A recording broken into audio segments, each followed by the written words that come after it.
जहां तक Pakistan peoples party का ताल्लुक है ना, तो इसकी हिस्ट्री अगर आप निकाल कर देखें तो इसी के लीडर अपने पिछले लीडर प्रेडिसेसर जो है उसके नक्शे कदम पर नहीं चले। भुट्टो साहब जब आए तो भुट्टो साहब ने एंटी अमेरिका का नारा लगाया और उनकी सारी मूवमेंट और उसी नतीजे में उनकी फांसी हुई। लेकिन मोहतरमा बेनजीर भुट्टो साहब जब वापस आई तो उन्होंने इसी एस्टेब्लिशमेंट के साथ उन्होंने भी हाथ में लाया और फिर जो यहाँ की एक पावर पॉलिटिक्स है उसका हिस्सा बन गई। लेकिन फिर भी बहरहाल वो एक डेमोक्रेटिक खातून थी, उन्होंने कोशिश की कि डेमोक्रेसी के जरिए से चीजों को आगे लेकर चलें, बड़ी लीडर थी। लेकिन अगर मैं बात करूं पाकिस्तान पीपल्स पार्टी की तो वो मेरा भी ख्याल कि वो उनके नक्शे कदम पर चल रही है। पाकिस्तान पीपल्स पार्टी इस वक्त आपकी चली गई है ड्राइंग रूम पॉलिटिक्स के अंदर और पावर पॉलिटिक्स कर रही है। बिस्मिल्लाहिर्रहमानिर्रहीम, अस्सलाम वालेकुम, welcome to the point of view. मैं आपका मेज़बान रमज़ान शेख। आज की जो टॉप स्टोरी है वो ये है कि पाकिस्तान पीपल्स पार्टी और मौजूदा जो हुकूमत है PMLN की, उनके दरमियान डेडलॉक अभी बरकरार है। डेडलॉक है, आप सब जानते हैं कि चंद दिन पहले यानी ईद से पहले वफाक का और पंजाब का बजट आया है और अब दोनों पार्लियामेंट्स के अंदर इस बजट के ऊपर बहस चल रही है और अगले 2-4 दिन के अंदर मौजूदा हुकूमत ने ना सिर्फ पंजाब बल्कि वफाक में इस बजट को पास करवाना है। पंजाब के अंदर PMLN को मुश्किल नहीं है कि वहाँ उनके MPs की तादाद पूरी है, लेकिन वफाक के अंदर उन्हें पीपल्स पार्टी का जो कि उनकी इत्तेहादी जमात है एक तरह से, उसका ताउन दरकार है। अब जब ये नौबत आई है कि पीपल्स पार्टी की सपोर्ट चाहिए PMLN को, तो पीपल्स पार्टी ने अपनी उस सपोर्ट को कुछ शराइत के साथ मशरूत कर दिया है और कुछ गिले शिकवे किए हैं। और कल चेयरमैन बिलावल भुट्टो ज़रदारी ने वज़ीर आज़म शहबाज शरीफ साहब से मुलाकात भी की थी और इस मुलाकात के अंदर उन्होंने कुछ मुतालबात रखे, कुछ ग्रीवेंसेस रखे कि हमारे साथ ये ज़्यादती हो रही है और हम एक मुआहदे के तहत आए थे और उस मुआहदे के जो भी निकात थे उनको पूरा नहीं किया जा रहा। और फिर इस हवाले से दोनों तरफ से कमेटियाँ बना दी गई। कमेटियों की आज मुलाकात हुई है मगर उस मुलाकात में भी कोई ब्रेक थ्रू सामने नहीं आ रहा। इसी मौजू के ऊपर बातचीत के लिए हमें ज्वाइन किया है senior journalist, senior analyst Ehsan Zia साहब ने। एहसन ज़िया साहब, आपका बहुत शुक्रिया। एहसन ज़िया साहब, लग यही रहा है कि पीपल्स पार्टी शायद इंतज़ार कर रही थी कि जब बजट का वक्त आएगा तो फिर वो नून लीग को थोड़ा टफ टाइम देगी और उस वक्त उनको रियलाइज़ करवाएगी कि हमारी क्या सिग्निफिकेंस है, क्या इम्पोर्टेंस है। वरना वो ये जो मुतालबात उसने अब नून लीग के सामने रखे हैं वो पहले भी रख सकती थी। आप बिल्कुल ठीक कह रहे हैं। और ये जो पाकिस्तान पीपल्स पार्टी है इस वक्त और मुस्लिम नवाज जो है जिनकी ये गवर्नमेंट है, बेसिकली तो दोनों की गवर्नमेंट है, तो ये रूठने और मनाना और ना मानना और मैं ना मानूं वाला एक खेल है जो बड़ा शॉर्ट लिव्ड होगा, वो हो रहा है। अच्छा, उसकी बुनियादी वजह ये है कि डेफिनेटली कुछ डिमांड्स भी होती हैं पार्टियों की जब इक़्तिदार में इकट्ठी होती हैं, लेकिन जहां तक पाकिस्तान पीपल्स पार्टी का ताल्लुक है तो वो एक पहले ही मेजर शेयर होल्डर है। जिसमें आप देखें ना, प्रेसिडेंटशिप भी उनकी इनके पास है आपके पास, और फिर गवर्नरशिप और सिंध की गवर्नमेंट और इस तरह की बहुत सारी ओहदे ऑलरेडी उनके पास है। तो मेरा ख्याल है कि ओहदों से ज्यादा लड़ाई जो है ना, जो वर्किंग है उसके ऊपर मेरा ख्याल है थोड़ी नाराजगी ज्यादा बन गई है। क्योंकि पाकिस्तान पीपल्स पार्टी मेरे ख्याल में इस वक्त बावर कराने की कोशिश ये कर रही है गवर्नमेंट को कि जनाब ये जो गवर्नमेंट है बुनियादी तौर पर मुस्लिम नवाज के साथ तो उन्होंने गवर्नमेंट बनाई थी, लेकिन अगर मैं मुस्लिम नवाज की बात करूं और वजीर आजम शहबाज शरीफ साहब की बात करूं तो आप ये समझ लें कि जैसे एक दौर में तो ये था कि आपके वजीर आजम के अंडर एस्टेब्लिशमेंट होती थी और सारे इदारे होते थे, लेकिन यूं लगता है कि वजीर आजम शहबाज शरीफ साहब को एस्टेब्लिशमेंट चला रही है। और मेरा ख्याल है ये गलत नहीं होगा ये कहना कि इस वक्त पाकिस्तान की एस्टेब्लिशमेंट का इस वक्त अगर तो सबसे बड़ा नुमाइंदा है तो वो खुद वजीर आजम पाकिस्तान है।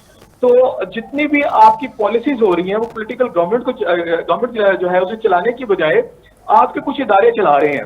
इसमें चाइनीज के साथ आपको रिलेशन नजर आएगा, रशियन रिलेशन है, आपकी खारजा पॉलिसी है और इंटरनल बहुत सारे मामलात है जिसके अंदर शायद पाकिस्तान पीपल्स पार्टी को जो उम्मीदें थी वो पूरी नहीं हो रही डे टू डे वर्किंग के अंदर। तो इसलिए उनके गिले शिकवे भी थे और ये बातें आ रही थी।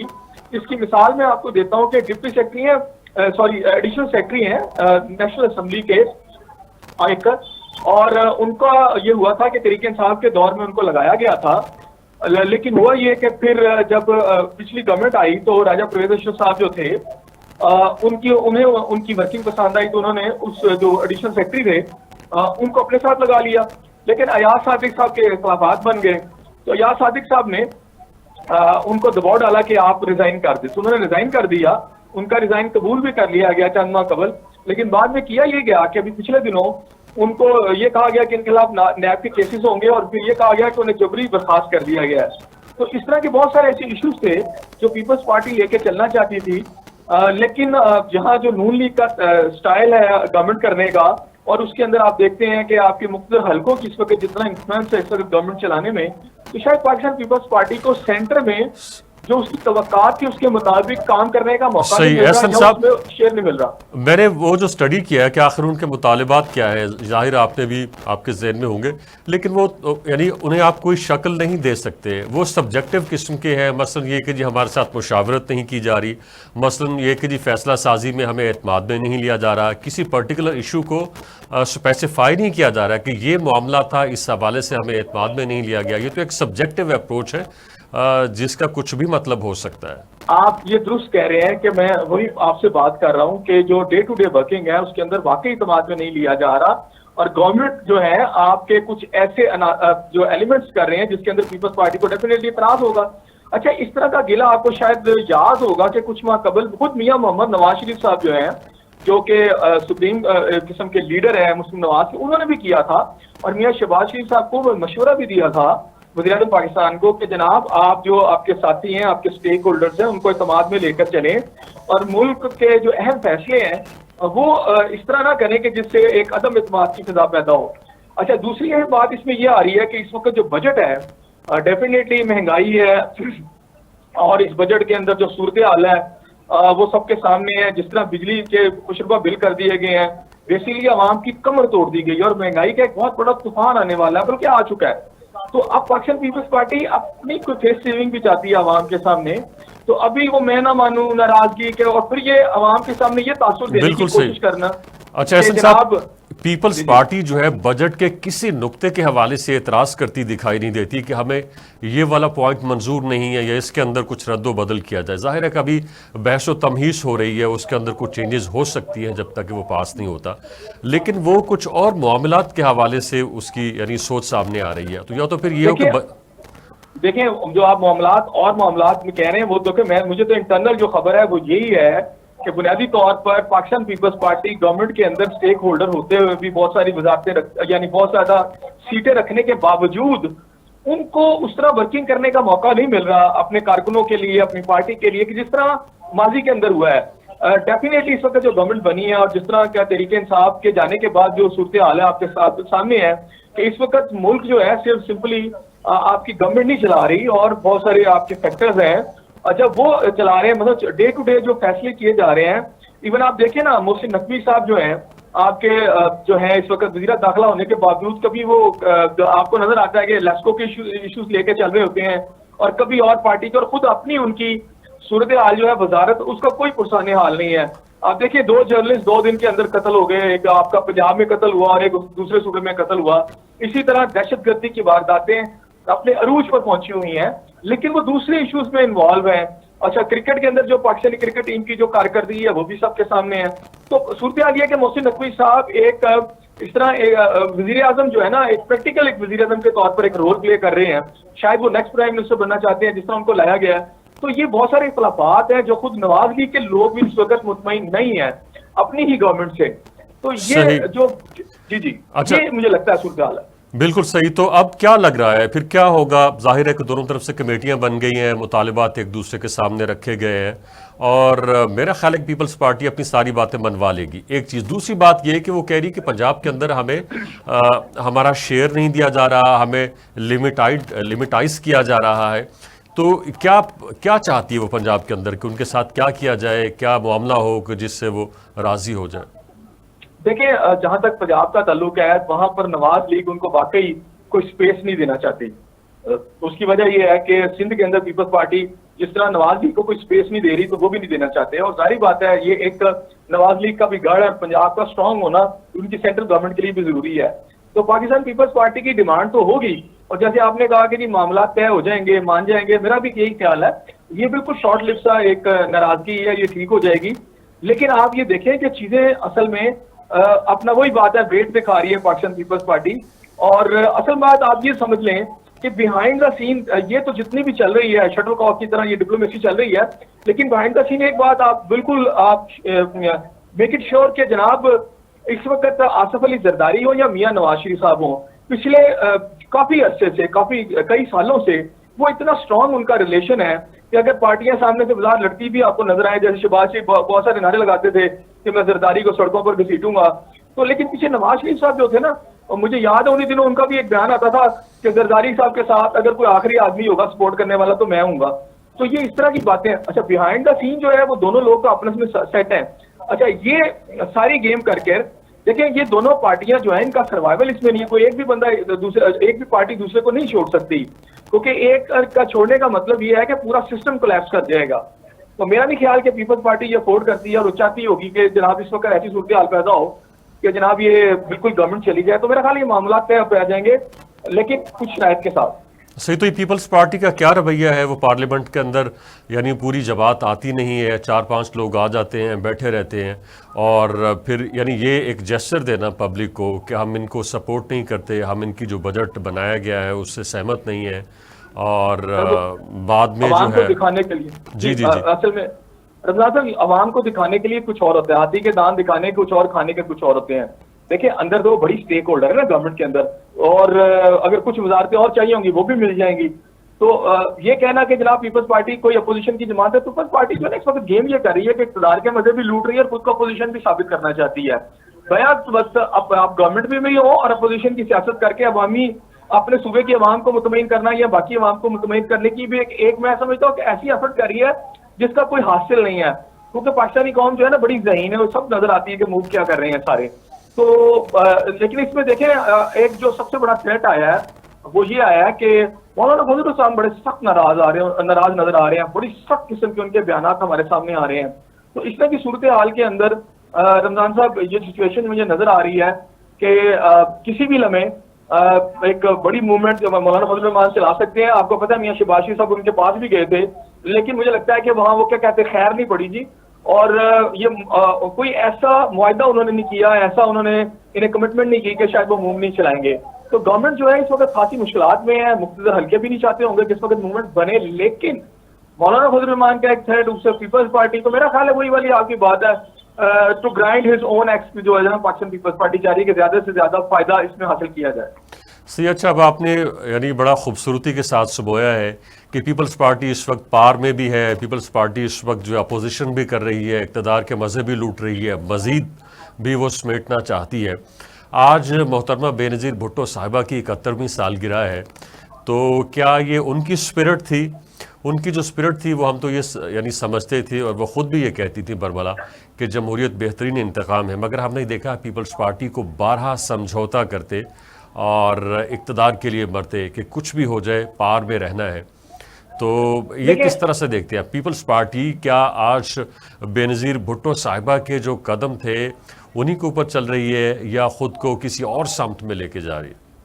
देखिए, जहां तक पाकिस्तान पीपल्स पार्टी का ताल्लुक है ना, तो इसकी हिस्ट्री अगर आप निकाल कर देखें तो इसी के लीडर अपने पिछले लीडर प्रेडिसेसर जो है उसके नक्शे कदम पर नहीं चले।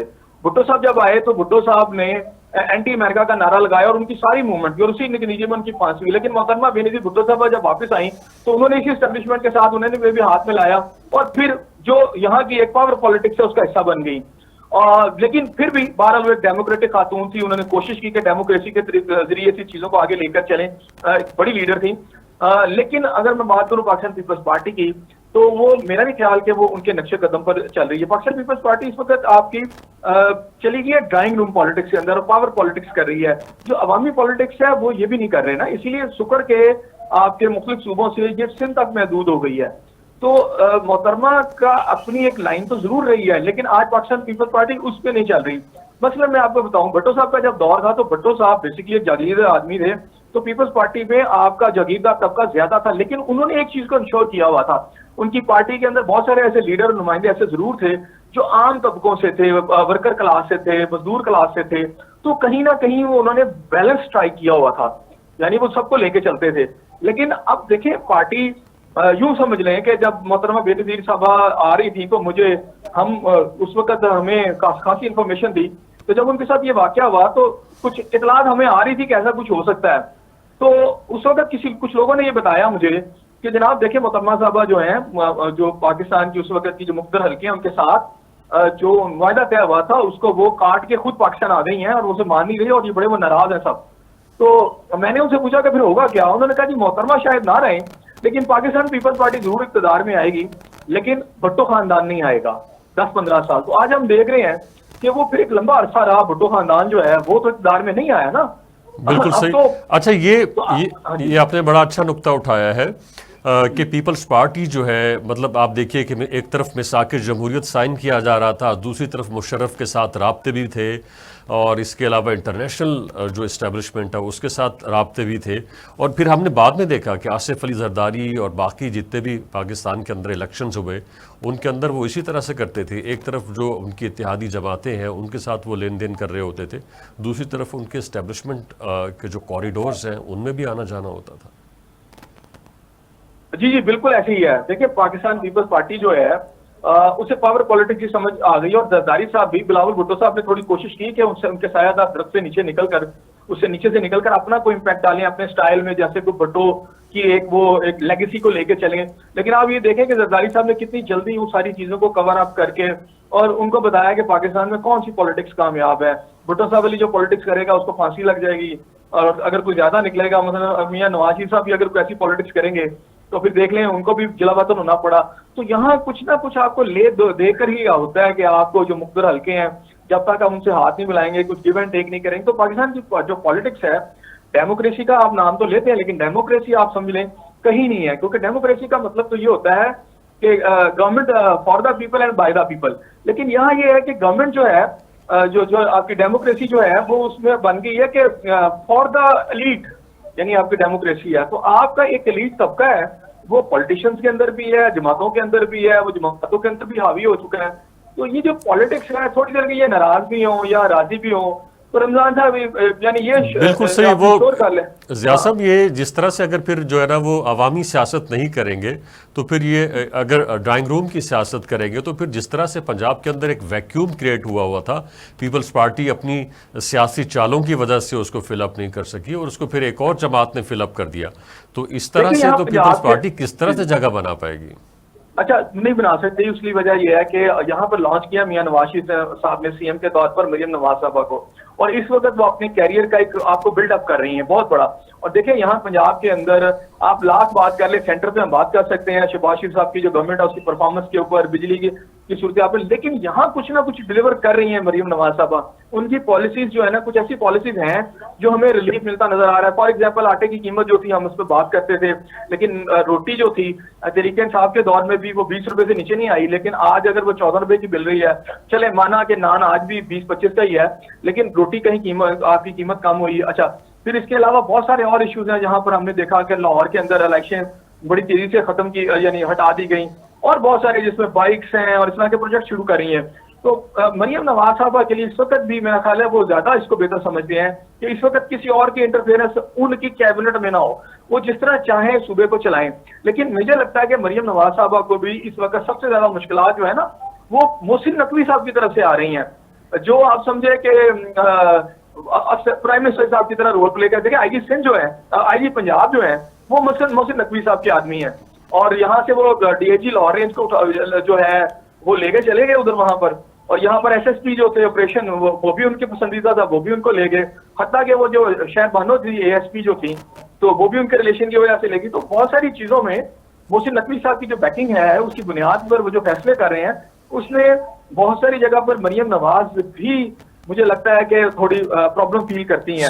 लेकिन साहब ये मोहसिन नकवी साहब जिस तरह से अपनी हुदूद से बाहर निकलते जा रहे हैं, आप देखिए कि पीसीबी के चेयरमैन के तौर पर जिस तरह से उन्होंने टीम का इंतखाब किया या करवाया और कुछ फैसले लिए, और इस तरह से बाकी जितने भी मामलात हैं उनके अंदर वो जिस तरह से स्टेप इन करते हैं, और मैंने देखा है कि ना सिर्फ मीडिया बल्कि सोशल मीडिया में उनके हवाले से बड़ा तूफान मचा हुआ है। तो आने वाले दिनों में उनके लिए बड़ी मुश्किलात पैदा हो सकती हैं, वो तो अपनी शोहरत खराब कर रहे हैं। मोहसिन नकवी साहब जिस तरह आए हैं ना, ये ऐसे ही है कि इसमें कोई मुझे दो राय नहीं है कि जो पाकिस्तान के मुख्तर हल्के हैं उनके वो ब्लू आइड चैप हैं, और उनको इस वक्त तरबियत दी जा रही है अगले प्राइम मिनिस्टर बनाने के लिए, मुझे यही लग रहा है। कि उनको एक पूरा उनको होम ग्राउंड दी गई है। वरना कहाँ होता है कि आप वजीर दाखिला भी हो, साथ पीसीबी के चेयरमैन भी हो, इधर से आप सीएम से हटे तो पहले पीसीबी का ऐलान हो जाए और उसके बाद अभी वहां पहुंचे नहीं तो अगला भी ऐलान हो जाए। और आपके लिए तो ऐसे है कि सारा कुछ प्लेट में रखकर आपको दे दिया गया है। और जिस तरह की सूरत हाल के अंदर, और फिर मैंने कहा कि आपकी अपनी परफॉर्मेंस की सूरत हाल है कि पीसीबी के अंदर जो अमेरिका में टीम खेली है उसकी परफॉर्मेंस देख लें, और अपने मुल्क की इस वक्त लॉ एंड ऑर्डर की और टेररिज्म की सिचुएशन देख लें। आपका क्राइम जो है पंजाब में पीक पे पहुंचा हुआ है, क्राइम इंतहाओं पे पहुंचा हुआ है, लेकिन यहाँ सब अच्छा कर आपा लापा जा रहा है। आप लाहौर के अंदर देखें तो क्राइम जो जराइम की और संगीन जराइम की वारदातें यानी आसमान को छू रहा है ग्राफ। लेकिन वो क्या कहते हैं कि 15 की कॉलों का एक ड्रामा रचाया गया है और पिछले कितने सालों से वो यही बता रहे हैं कि जी वो कॉलों की वजह से डाटा कम होता चला जा रहा है। मतलब अगर उस कॉलों उनकी इस बात को मान लिया जाए तो आज तो क्राइम बिल्कुल खत्म हो जाना चाहिए था। सी एहसन साहब, आपने पुलिस की जो बीट है इसको बड़े अच्छे तरीके से कवर किया है, इसके जितने भी मामलात हैं उनको समझते हैं, ख़ास तौर पर जो क्राइम से जुड़े हुए हैं। इस वक्त जो हम राइज देख रहे हैं स्ट्रीट क्राइम्स के अंदर, तो इसकी वजह क्या है? क्या यानी जो इस वक्त पुलिस ऑफिसर्स हैं वो अपनी ड्यूटी सही तरह से अंजाम नहीं दे पा रहे हैं या फिर इसकी कुछ और वजूहात है? देखिए, यहाँ पर जो आपकी तैनाती की या आपकी प्रमोशन जो है उसकी एक इस वक्त जो पंजाब के इस वक्त जो बड़े पुलिस अफसरान हैं उसके पीछे है कि 9 मई के वाकयात के बाद जिसने ज्यादा सर्विस दी इदारों को उनको प्राइज पोस्टें मिल गई हैं और उनको रखा जा रहा है इसलिए कि जनाब वो वफादार समझे जा रहे हैं। और बाकी ये है कि इन सीटों पर वो लोग लगाए जा रहे हैं जो मंजूर नजर लोग हैं, जो मेन पोस्टें हैं जैसे आरपीओ डीपीओ। मेरिट तो नहीं है ना जी, मेरिट तो सूरत हाल ये है कि लाहौर के अंदर डीआईजी ऑपरेशन जो है वो जूनियर बंदे को लगा दिया गया है इसलिए कि वो किसी का ब्लू आइट चैप है। तो जब आपका दूसरी तरफ आपकी महंगाई आसमान पर बातें कर रही है, मुझे आज एक शख्स ने बताया कि जनाब मेरी जितनी तनख्वाह है उससे ज्यादा मुझे बिजली का बिल आ गया है। तो मुझे बताया कि जिस शख्स को बिजली का बिल इतना ज्यादा आ गया है वो बेचारा पूरा महीना खाएगा क्या? तो जो आपकी सैलरीड क्लास है ना खास तौर पर, वो तो आपने बर्बाद करके यानी इस गवर्नमेंट ने रख दी है। यानी आपकी सिर्फ आपकी जो गैस का बिल है आपका, मतलब आपकी एवरेज तनख्वाह यहाँ 50,000 भी हो तो वो कहते हैं यार ठीक है तनख्वाह जो है ना आपकी लोअर मिडिल क्लास की, तो वो आज आपके बिल जो है 2 बिल आपके 50,000 से ऊपर आ रहे हैं। असद साहब, ये जो बिल ज्यादा आ रहे हैं ये हम भी यानी काफी अरसे से अब होशो आवाज के साथ है, तो जो भी गवर्नमेंट आई उसके अंदर लोगों के बिल जो है ज़्यादा ही आते रहे जितने उन्होंने यूनिट कंज्यूम किए उसके मुकाबले में। तो ये तो वो जो इदारे हैं लेस्को है या बाकी जितने भी यानी पूरे पाकिस्तान के अंदर इदारे हैं इनको तो कोई यानी नकेल डालने वाला है ही नहीं कि ये कर क्या रहे हैं। अब देखें ना इस मुल्क में कितना बड़ा जुल्म है। अच्छा, अब कितना बड़ा जुल्म है कि जो यहाँ 9 लाख तनख्वाह लेता है उसको 2,000 यूनिट फ्री है, ठीक है, और बेचारा जो 9,000 तनख्वाह लेता है उसको 100 रुपए का यूनिट आप दे रहे हैं। तो इस मुल्क के अंदर जो एलीट है ये पाकिस्तान, देखिए वो सोचने पे मजबूर हो गई है कि पाकिस्तान क्या एक आम आदमी का है या इस मुल्क की एलीट का है। लोगों के जहनों में देखिए आप एक बहुत बड़ा बल्क इस वक्त पाकिस्तान से बाहर जा रहा है। मैं जिससे बात करता हूँ वो कहते हैं पाकिस्तान के अंदर कुछ नहीं है, हम अपने बच्चों को बाहर भेज रहे हैं। लोग अपनी प्रॉपर्टियां बेचकर इस वक्त जो है बच्चों को बाहर भेज रहे हैं। पाकिस्तान की इकोनॉमी आपकी लोएस्ट स्टेप पे खड़ी है। आपने फिर $6 बिलियन का कर्जा या $7 बिलियन का कर्जा लेने जा रहे हैं। इस कर्ज को उतारना किसने है? अच्छा, अभी देखिए बैठे बैठे आप देखिए बिजली के बिलों के ऊपर आपका टैक्स कैसे लग रहा है कि जी एक तो आपका नीलम झेलम टैक्स, अच्छा फिर उसके बाद ये है कि एक्साइज टैक्स, फिर मोर टैक्स, मतलब टैक्स का नाम ही मोर टैक्स है। तो यानी इतने टैक्सेस लगाने के बाद अभी फिर इन्होंने फिक्स चार्जेस लगा दिए हैं 100 रुपए से लेकर और आगे यानी बढ़ा रहे हैं। तो मेरा ख्याल है कि ये आपके सरकारी डकैती मारी जा रही है आवाम की जेबों के ऊपर और पूछने वाला कोई नहीं है क्योंकि इंसाफ देना है अदालतों ने। लेकिन मुझे बताए ना, एक जज को जब हजारों यूनिट फ्री होंगे, उसका पेट्रोल जो है हजारों लीटर फ्री होगा, वो क्यों नोटिस लेगा? हमारा तो गरीब आदमी रहा है। तो मैं ये कह रहा हूँ कि आपका पूरा निजाम जो है ना इस वक्त जो मुल्क की पावरफुल शराबी है उसके लिए बना हुआ है। मुझे ऐसे लगता है ये सब कमाते हैं और उनको पालते हैं। बिल्कुल सही है। सिचुएशन में जो अनरेस्ट पैदा हो रही है ये बड़ी शदीद है और मुझे नहीं लगता कि गवर्नमेंट या जो people who are at the helm of affairs उनकी जो इस सूरत हाल पे नजर है, शायद है भी तो उसमें से वो अरगमात बरत रहे हैं। सही, एहसन साहब हमारे साथ बने रहिए। उसकी वजह यह है कि हम एक ब्रेक पे जा रहे हैं। जब ब्रेक से वापस आएंगे तो आप से बात करेंगे। पाकिस्तान ने north south international transport corridor को ज्वाइन किया है। इस कॉरिडोर के हवाले से बात होगी कि इसकी क्या सिग्निफिकेंस है, ये कॉरिडोर है क्या, कौन कौन से जो ममालिक हैं वो इस कॉरिडोर का हिस्सा हैं, और पाकिस्तान के लिए आने वाले दिनों में ये कॉरिडोर क्या अच्छी खबरें ला सकता है। एक वक्फा और उसके बाद आपकी खिदमत में दोबारा हाजिर होंगे। हमारे साथ रहिए जी। Welcome back. एक अच्छी खबर ये है कि आज पाकिस्तान ने north south international transport corridor को ज्वाइन किया है। ये उसी तरह का कॉरिडोर है जिस तरह के पाकिस्तान के अंदर सीपैक चल रहा है, और इंडिया, ईरान और रूस इसके फाउंडिंग मेंबर्स थे, और इसके बाद सेंट्रल एशियन स्टेट्स, और फिर उसके बाद कुछ यूरोप की तरफ से भी कुछ ममालिक ऐसे हैं जो इसका हिस्सा बन चुके हैं, और ये पाकिस्तान के लिए एक तरह से संग मील है। एहसन साहब हमारे साथ मौजूद हैं। एहसन साहब, ये कितनी बड़ी सक्सेस है पाकिस्तान की इस कॉरिडोर का हिस्सा बनना, और ख़ास तौर पे एक ऐसे वक्त में कि जब पाकिस्तान की माशी हालत आप लोगों के सामने है, लड़खड़ा रही है, तो एक ऐसा कॉरिडोर जो कि सीपैक से पहले से वायबल है, और आप जानते हैं कि मुंबई से जो भी मीडियम्स हो सकते हैं, चाहे वो ट्रांसपोर्ट के, चाहे वो रेल हो, चाहे वो रोड हो, चाहे वो शिप हो, उसके नतीजे में जो है वो तिजारत हो रही है। तो कितना बड़ा आज दिन है पाकिस्तान के लिए कि अगर पाकिस्तान सक्सेसफुली इसका हिस्सा बन चुका है, और इसको पाकिस्तान आने वाले दिनों में अपने लिए सही तरह से यूटिलाइज भी करता है। तो अच्छा, ये सबसे पहली बड़ी बात जो इम्पोर्टेंट है वो ये है कि ये बुनियादी तौर पर ये जो कॉरिडोर था, ये बेसिकली चाइनीज कॉरिडोर को काउंटर करने के लिए इंडिया ने एफर्ट करके बनवाया था, और इंडिया की बहुत बड़ी ख्वाहिश है कि जनाब उसका जो जितनी मंडी है वो सेंट्रल एशिया तक उसको एक्सेस मिले, और वहां का माल इंडिया तक आए, ताकि इंडिया की इस वक्त जो इकोनॉमी है, अच्छा की ग्रोइंग इकोनॉमी है, तो एक बूस्ट बहुत बड़ा मिल जाए। अच्छा, इसका जो रास्ता था मुंबई से समंदर से होते हुए ये पहुंचता है जाकर आपके ईरान के अंदर, और फिर ईरान से आगे जाता हुआ बंदराबास जी, और बंदराबास से होता हुआ आगे इसमें अजरबैजान, और फिर ये है रशियन स्टेट, और फिर ये है कि आगे यूरोप तक है, यानी यूरोप से होता हुआ फिर ये अगर आप देखें तो मराकश के पास से होता ये, और ये अफ्रीकन जो आपका बरे आजम है उसके ऊपर से गुजरता हुआ फिर वापस साउदीज यानी नहर स्वीज, और फिर वहां से आपका बहरे अहमर से होता हुआ यानी मक्का और मदीना के सामने समंदर से गुजरता हुआ वापस इंडिया पहुंचने वाला है, पहुंचे।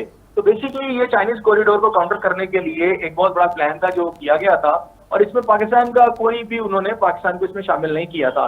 लेकिन इस स्टेज पर पाकिस्तान का फैसला, और रूस की तरफ से, क्योंकि पाकिस्तान की तरफ से दबाव बढ़ाया जा रहा था, तो खुद पाकिस्तान का भी ये बहुत अच्छे से ख्वाहिश है कि सेंट्रल एशिया का जो ऑयल के रिजर्व है, गैस के रिजर्व है, और बहुत सारे और मादनियात और पाकिस्तानी प्रोडक्ट्स वहां तक पहुंचे।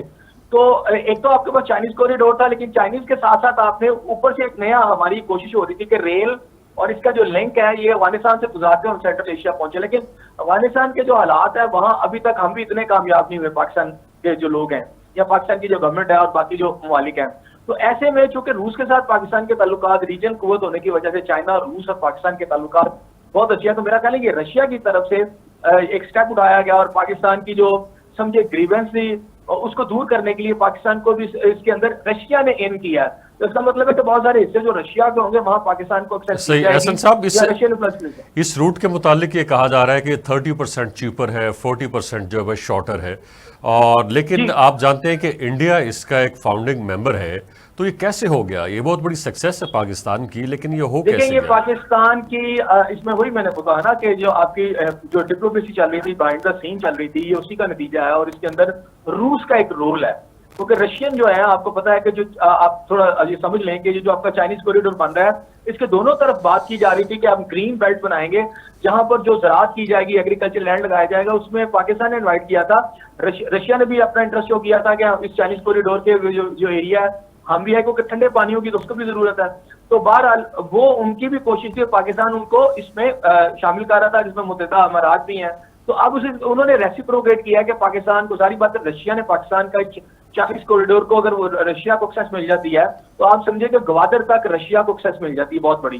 तो ये जो चीजें अगर लिंक हो जाए, बिल्कुल सही। एहसन साहब, ये जो सीपैक है, क्या ये उसको ऑगमेंट करेगा? ये यानी वो भी इसकी मौजूदगी में फले फूलेगा, या उसके ऊपर जो मूवमेंट है वो थोड़ी रेस्ट्रिक्ट हो जाएगी? क्या होगा वैसे? देखिए, ये ऑगमेंट करेगा दोनों चीजों को, और असल तो इम्पोर्टेंट सीपैक है। और सी पैक इसलिए है कि चाइना जो इस वक्त दुनिया की बड़ी ग्रोइंग इकोनॉमी है, वो सी पैक के बगैर अपनी इकोनॉमी को ग्रो नहीं कर सकते। जैसे आपने बताया कि इतना ये तकरीबन कोई 7,000 से ज्यादा किलोमीटर का ये जो ये आपका जी, 7,200 किलोमीटर लंबा है ये। यस, 7,200 किलोमीटर लंबा ये रूट है सारा। तो अब इस रूट की जगह अगर आप देखें सारा मिला के भी इसमें फ्रेट का रेट थोड़ा कम हो जाएगा, लेकिन जो चाइना को फायदा, चाइना देखे 18 दिन में कराची तक पहुंचे, अगर वो घूम के हांगकांग और उधर से सारे तरफ से होके आए और फिर उनका रूट भी इनसिक्योर होता है। तो पाकिस्तान इसमें तो दुनिया की जो सबसे बड़ी ग्रोइंग इकोनॉमी है वो चाइना है। तो चाइना की जो प्रोडक्ट है दुनिया में जा सकती है अगर पाकिस्तान उसको रास्ता दे। तो पाकिस्तान के अंदर भी रूट सी वाला भी है और रोड वाला भी है। लेकिन देखिए पाकिस्तान की बड़ी सिग्निफिकेंस है। पाकिस्तान एक अपनी जियो पोलिटिकल जो उसकी जो इस वक्त पोजीशन है, उसकी जो लोकेशन है वो बड़ी जबरदस्त है। इंडिया भी कोई इधर से कुछ नहीं कर सकता और उसका भी वो जो रूट है, मिसाल है समंदर से वो पाकिस्तान के पास से गुजरता है, पाकिस्तान किसी भी वक्त उसको ब्लॉक कर सकता है। अगर पाकिस्तान कोई भी इशू बनता है तो पाकिस्तान उस पूरे रूट को ब्लॉक करके इंडिया की पूरी मूवमेंट को रोक सकता है। तो इसलिए ये कहना कि जी वो इंडिया बड़ी आसानी से इसको चला लेगा, तो पाकिस्तान की इन्वॉल्वमेंट के बगैर ये मुमकिन नहीं है उसके लिए रूट चलाना। पाकिस्तान को तो उससे कोई इश्यू नहीं है सी पैक चलाने में, क्योंकि आपको पता है कि पिछले कई सालों से अमेरिका और जो इंडिया है इसकी पूरी कोशिश है किसी तरीके से सी पैक जो है नाकाम हो। लेकिन अब सी पैक अगर आ जाता है और साथ इस रूट में पाकिस्तान शामिल हो जाता है तो पाकिस्तान को सेंट्रल एशिया के दरवाजे उसके ऊपर खुल जाते हैं, क्योंकि इस रूट से सेंट्रल एशिया जो चाह रहा था फ्रूबाया अफगानिस्तान आ जाए, तो वो उस रूट से मुंबई माल बाद में पहुंचेगा। पहले उसने कराची के सामने से और आपका जो बंदरगाह है आपकी जो ग्वादर ड्राइव जो पोर्ट, उससे सामने से चीजें गुजरनी है। तो पाकिस्तान बिल्कुल सही एहसन साहब, पाकिस्तान ने जब भी रूस के साथ या फिर चीन के साथ कोई बड़ा कॉन्ट्रैक्ट साइन किया है, बड़ा मुआहदा साइन किया है, तो पाकिस्तान को अमेरिका की तरफ से अक्सर व बेशतर मुश्किलात का सामना रहा है और पाकिस्तान ने फिर अपने फैसले रिविजिट भी किए हैं। मसलन ईरान के साथ हमारा जो गैस पाइपलाइन का मंसूबा है वो अभी तक खटाई में पड़ा हुआ है। उसमें सिर्फ कौन हाइल है? वो सिर्फ अमेरिका हाइल है। तो क्या ऐसा मुमकिन है कि आने वाले दिनों में अमेरिका इस हवाले से पाकिस्तान को थोड़ा ट्विस्ट करे, पाकिस्तान इसको अपने फैसले को रिविजिट करे, या फिर इसका हिस्सा ही बना रहे मगर पाकिस्तान से वो जो एक्सपोर्ट्स हैं वो बाहर ना जा पाए? देखिए यहाँ पर आपको समझना पड़ेगा कि ये जो रूट है, आपको पता है इंडिया इसमें इन्वॉल्व है और रूस इन्वॉल्व है और ईरान इन्वॉल्व है। अच्छा, रशिया का तो वो कुछ बिगाड़ नहीं सकते और इंडिया जो है इस वक्त आपको पता है वो अमेरिकन की गुड बुक्स में है। तो अब इस रूट को इंडिया के ऊपर तो कोई प्रेशर नहीं आया, तो इसलिए पाकिस्तान के ऊपर शायद इसलिए प्रेशर तो आ सकता है कि ईरान की जो पाइपलाइन है अगर वो इधर आती है। लेकिन ये रूट सर थोड़ा इसकी डायनेमिक्स को समझना होगा। एक तो रशिया आ गया, दूसरा चाइनीज का जो कॉरिडोर साथ इसका सारा जब रूट शामिल होगा तो चाइना भी इसमें शामिल हो जाएगा। फिर आपके इर्द गिर्द की जो स्टेट्स हैं जिसमें आपका सऊदी अरब है, तो एक बहुत बड़ी आप समझिए ये इकोनॉमिक हब बनने जा रहा है। और इसके अंदर अगर इंडिया, पाकिस्तान, रशिया सारे एंगेज हो जाते हैं किसी इकोनॉमिक बेनिफिट के अंदर, तो मेरा ख्याल है कि इनकी वो जो लड़ाई वाली सिचुएशन है वो भी दूर हो जाएगी और शायद जो आपके रिलेशन है वो थोड़े नॉर्मलाइज हो जाए। सही। तो फिर हम कैसे करेंगे इसको, यानी ऑपरेशनलाइज कैसे होगा? यानी सी के जरिए होगा जब पाकिस्तान से ये जाएगा, पाकिस्तान बंदर अब्बास के जरिए अपनी जो भी होगी पाकिस्तान की एक्सपोर्ट्स भेजेगा? जी बिल्कुल, क्योंकि अब ये देखिए ये बीच में तो बहुत सारे ममालिक रास्ते के तौर पर आए हैं ना। असल में ये रूट के गारंटर बेसिकली रशिया है, ठीक है, और ईरान के साथ भी पाकिस्तान के अब रिलेशन मेरा ख्याल है बड़े कॉर्डियल हैं। थोड़ा सा हमारे यहाँ हुआ इख्तलाफ और उसके ऊपर वो थोड़ा सा हालात खराब हुए, लेकिन अब बड़े अच्छे कॉर्डियल रिलेशन आ गए हैं। तो मेरा ख्याल है कि पाकिस्तान के ऊपर जब इतने सारे ममालिक के अंदर पाकिस्तान आ जाएगा तो पाकिस्तान सफारती तौर पर भी अमेरिका के इतना अंडर प्रेशर नहीं रहेगा। और जब सबके इंटरेस्ट कंबाइन हो जाएंगे तो डेफिनेटली फिर अमेरिकन का वो प्रेशर भी इतना नहीं रहेगा। लेकिन इसमें आप ये देखना होगा कि अभी सिर्फ रशिया ने ऑफर किया और हमने हामी भरी है। ये वो क्या कहते हैं, बेल मुडेर चढ़ती है कि नहीं चढ़ती, ये भी देखना बाकी है। सही। वो रूसी जो प्रेसिडेंट है प्यूटन, उन्होंने एक मीटिंग के अंदर ऐलान किया कि पाकिस्तान इसका बाकायदा हिस्सा बन चुका है। तो इसका मतलब ये है कि दोनों तरफ से ये काम मुकम्मल हो चुका है, पाकिस्तान ने कंसेंट शो कर दी है, उन्होंने उसका हिस्सा बना लिया। अब इसके बाद कुछ फॉर्मेलिटीज होंगी। देखिए अभी आप क्या कहते हैं कि रजामंदी तो हो गई है, कंसेंट भी हो गई है, लेकिन वो कहते हैं ना निकाह होना अभी बाकी है, कागजी कार्रवाई अभी बाकी है। सही। सी पैक के हवाले से बात करते हैं, उसका सेकंड फेज शुरू होने वाला है। आप जानते हैं कि सी पैक का जो फर्स्ट फेज़ है वो मुकम्मल हो चुका है, लेकिन उससे शायद हमें वो समरात नहीं हासिल हो रहे जिसकी तवक्को की जा रही थी, ख़ास तौर पे जब तक कि उसका दूसरा फेज़ मुकम्मल नहीं हो जाता, कि उस कॉरिडोर के इर्द गिर्द इंडस्ट्री नहीं लग जाती।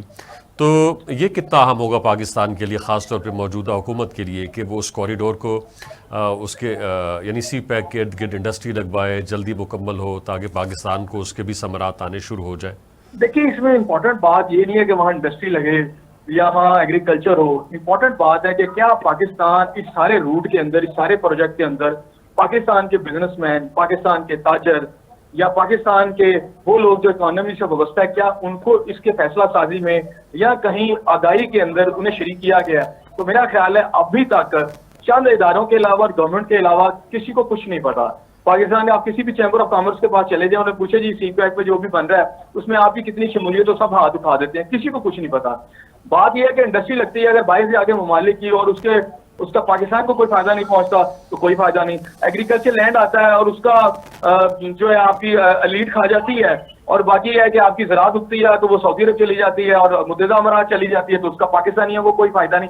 बात यह है कि जैसे आप $6 बिलियन लेते हैं कर्जा और वो आपकी मुल्क की लीड खा जाती है, और पे जो है गरीब आदमी जो पहले 2 लाख का मकरूज हो चुका है पैदा होते ही, वो पे कर रखा है, उसे पे करना पड़ रहा है। यानी जो भी टैक्स आपका कर्ज दिया जाता है आम आदमी को तो उसका कोई फायदा नहीं। इसी तरह ये सारे प्रोजेक्ट्स के बड़े खुशनुमा नारे लगाए गए हैं, लेकिन अभी तक इसका कोई इफेक्ट एक आम पाकिस्तानी को नहीं मिला। पाकिस्तानी को वही महंगी बिजली मिल रही है। सवाल तो यहाँ ये पैदा होता है ना कि चाइना ने जब ये आपके साथ ये रूट बनाया था, शुरू में गालबन $60 बिलियन की इन्वेस्टमेंट थी, उसमें बहुत सारे एनर्जी के प्रोजेक्ट थे, वो प्रोजेक्ट कहाँ चले गए? वो बिजली क्यों नहीं बनी? यहाँ तो सूरत हाल ये है कि चाइनीज ने जो यहाँ पर IPP से लगाए हैं वो काम भी नहीं कर रहे, बिजली भी नहीं दे रहे, तो आपको उनको पेमेंट करनी पड़ रही है। तो मेरा ख्याल है आप पाकिस्तान की गवर्नमेंट को या रबाब इख्तियार को पहले पॉलिसीज देखनी पड़ेंगी, फिर जाके पाकिस्तान, या देखिए पाकिस्तान को फायदा अगर पाकिस्तान की लीड को होता है तो फिर पाकिस्तान का इसमें फायदा नहीं है। हाँ, अगर आम आदमी को फायदा पहुंचता है तो फिर हम कहेंगे यार इन प्रोजेक्ट्स का कोई फायदा है। अभी तक तो कोई ऐसा मुझे फायदा नजर नहीं आया कि पाकिस्तान के एक आम आदमी को उससे तालीम हासिल होती हो, उससे सेहत की सहूलतें मिल रही हो, उसको एनर्जी मिल रही हो, उसको साफ पानी मिल रहा हो। तो ये चाइनीज कॉरिडोर पूरे से अभी तक तो पाकिस्तान के जो आम आदमी के जो मसाइल है इसमें तो कोई फर्क नहीं। बिल्कुल सही एहसन साहब, लेकिन इसके ऊपर बात भी तो नहीं होती ना, पार्लियामेंट के अंदर कोई इसके ऊपर डिस्कशन होती है ना, इवन मीडिया के अंदर इसके ऊपर डिस्कशन होती है। आपको ये देखना पड़ेगा कि ये मुआहदा हुआ किसके साथ है। शायद आपको पता नहीं कि चाइनीज कॉरिडोर का जितना भी मुआहदात है उसमें आपका गारंटर गवर्नमेंट ऑफ पाकिस्तान नहीं है, उसमें आप ये समझे कि आर्मी चीफ का जो ऑफिस है वो इसके अंदर गारंटर है। तो मुआहदे भी सारे जिस जगह पर हो रहे हैं तो चीजें भी तो वहीं से कंट्रोल हो रही है ना। तो फिर सही है, उनको कौन पूछे, और फिर जाहिर है कि इसी तरह से मामला चलेंगे कॉरिडोर के हवाले से। जी बिल्कुल, ये पाकिस्तानी अवाम को तो पता ही नहीं कि चाइनीज कॉरिडोर के, देखे ना अब ये फैसला आया रशिया का या पाकिस्तान शामिल हो गया है, किसी को पाकिस्तान में नहीं पता, अचानक ये पता चलता है कि जी उन्होंने ऑफर की थी, हमने मान ली। अब इसके बाद क्या होगा ना पाकिस्तान की पार्लियामेंट को पता है। अगर प्राइम मिनिस्टर तो उनको चाहिए था अपने कैबिनेट को कॉन्फिडेंस में लेते, पार्लियामेंट को बताते, क्योंकि इतना बड़ा प्रोजेक्ट अगर होने जा रहा है जिसमें पूरे पाकिस्तान का फ्यूचर जो स्टेक पर है, तो पाकिस्तान की पार्लियामेंट, पाकिस्तान का सेनेट, पाकिस्तान की कौमी असम्बली क्यों इससे बेखबर है? किसी MP है, किसी MNS को नहीं पता। आपके ये सारे मुआहदे ये क्या बन रहे हैं, कैसे बन रहे हैं, इसका किसको बेनिफिट होगा, कैसे बेनिफिट होगा? क्या पंजाब असम्बली किसी MNA को, सिंध असम्बली के किसी MPA को, यहाँ के किसी MPA को या MNA को या किसी सेनेटर को पता है? नहीं। शायद छोटी मोटी ब्रीफिंग जरूर होती है, लेकिन मुझे ये लगता है कि जितने प्रोजेक्ट बन रहे हैं इसमें पाकिस्तान की आवाम, पाकिस्तान का ताजर, पाकिस्तान का बिजनेसमैन, इसको सबको उससे दूर रखा जा रहा है। नहीं, एक हफ्ता पहले तो पाकिस्तान का जो भी मीडिया है, चाहे वो इलेक्ट्रॉनिक है चाहे वो प्रिंट मीडिया है, वो तो ये हेडलाइंस लगा रहा था कि जी सी पैक 2 का आगाज होने वाला है और उसके नतीजे में पाकिस्तान के अंदर इक्तिसादी खुशहाली आएगी, ये होगा वो होगा। देखिए, ये तो हम पिछले, आपको पता है कि इसको कई साल हो गए सुन रहे हैं। ये कोई पहली दफा तो इस तरह की हेडलाइंस नहीं लगी, पिछले 10-12 साल से इसी तरह की हेडलाइंस लिख रहे हैं, हम लिखते भी हैं, सुनते भी हैं, और हमें बड़े खुशनुमा ख्वाब भी दिखाए जाते हैं। सवाल यह है कि अमलन क्या वाकई हुआ है? तो मैं तो आज से आपसे पूछ रहा हूँ कितने अच्छे से चल रहा है, तो क्या उसमें निकला है अभी तक? क्या आपकी बिजली सस्ती हो गई है? क्या आपका पेट्रोल सस्ता हो गया है? क्या यहाँ इंफ्रास्ट्रक्चर का एक कुछ सैलाब आ गया, बन रहा है, यहाँ पर फैक्ट्रियां लग रही हैं, यहाँ पर क्या आपको यहाँ मिलें लगती नजर आ रही हैं, यहाँ एग्रीकल्चर लैंड सब होता नजर आ रहा है? कुछ भी नहीं। तो इसका मतलब ये कि है जरूर, और अगर कहीं है तो बताने वालों को बताना चाहिए। असल मसला ये कि इसके समारात क्या आम आदमी को मिलते हैं?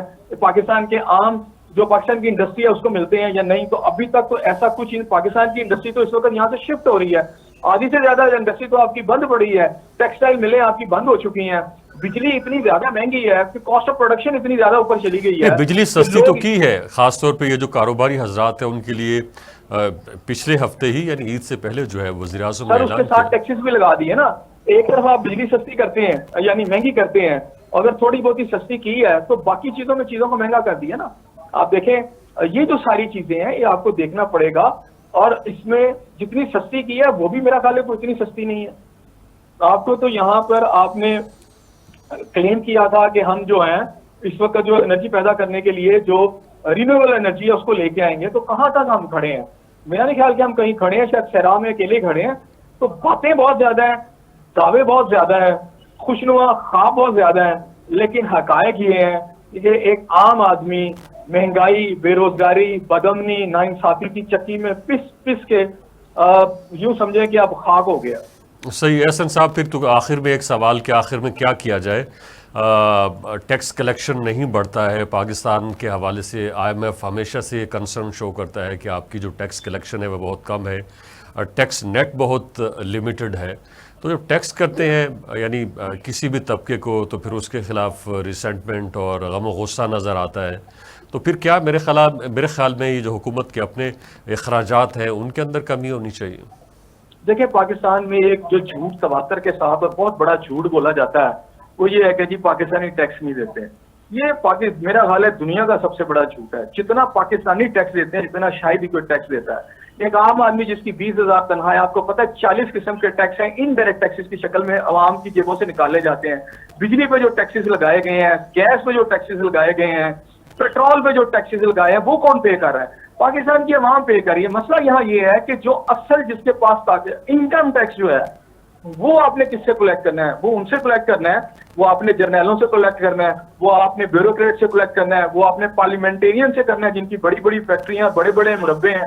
असल में वो पे नहीं करते। अभी एक फिगर आ रही थी कि जनाब पाकिस्तान का जो नौकरी पेशा तबका है सरकारी का आ रहा था, वो बिलियंस ऑफ रुपीज अब तक टैक्स ले चुका है एक साल में। जब जी, सबसे ज्यादा टैक्स दिए, सबसे ज्यादा उन्होंने टैक्स दिया है। और बाकियों का जो आपके सामने रेशो है, असल मसला है कि जो इस मुल्क की ताकतवर जो आपकी एलीट है, मैं फिर आपसे कह रहा हूँ कि जो बंदा 9 लाख की तनख्वाह ले रहा है या 8 लाख की तनख्वाह ले रहा है, वो 2000 लीटर 3000 लीटर पेट्रोल फ्री ले रहा है, उसका बिजली का यूनिट भी फ्री है।